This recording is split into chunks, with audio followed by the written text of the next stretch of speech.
ഇന്ധനവില വർധനവിനെതിരെ കൈരളി ടിവി നടത്തുന്ന ഹാഷ്ടാഗ് ക്യാമ്പയിന് ഐക്യദാർഢ്യം പ്രഖ്യാപിച്ച മലബാറിലെ ബൈക്ക് റൈഡേഴ്സ് ബൈക്ക് റാലി സംഘടിപ്പിച്ചു. നിലമ്പൂരിൽ നിന്ന് ആരംഭിച്ച റാലി മുഴപ്പിലങ്ങാടിയിൽ അവസാനിച്ചു.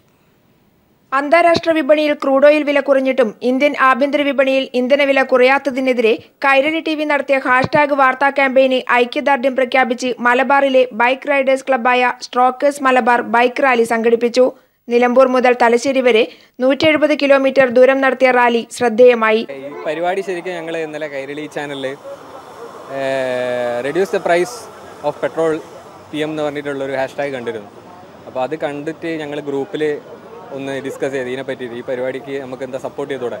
പക്ഷെ അതിൽ ഞങ്ങൾക്ക് കിട്ടിയ റെസ്പോൺസ് എന്ന് പറഞ്ഞാൽ വളരെ പോസിറ്റീവ് റെസ്പോൺസ് ആയിരുന്നു. 13 ബ്രാഞ്ചുകളിലായി 300 പേരാണ് റാലിയിൽ പങ്കുചേർന്നത്. മുഴപ്പിലങ്ങാട് ബീച്ച് കേന്ദ്രീകരിച്ച് റാലി സമാപിച്ചു. സാമൂഹിക പ്രതിബദ്ധതയുള്ള പുതിയ തലമുറയുടെ ഭരണകൂട അനീതിക്കെതിരെയുള്ള ശബ്ദമായി മാറുകയായിരുന്നു ബൈക്ക് റാലി. വഴിനീളെ ഐക്യദാർഢ്യവുമായി യുവാക്കൾ ബൈക്ക് റാലിയിൽ അണിചേർന്നു. ഇപ്പോൾ ക്രൂഡ് ഓയിലിന് വില കുറഞ്ഞു. അത് നമ്മൾ ഇന്ത്യയിലേക്ക് ഇതുവരെ ഒന്നും കിട്ടിയില്ല. അത് കുറച്ചിട്ടില്ല, പൈസ കുറച്ചിട്ടില്ല. ഈ ഇന്ത്യയിലത്തെ ആൾക്കാർക്ക് വേണ്ടി, നാട്ടുകാർക്ക് വേണ്ടിയിട്ട് ഞങ്ങൾ സംസാരിക്കുന്നു, അത്രേ ഉള്ളൂ.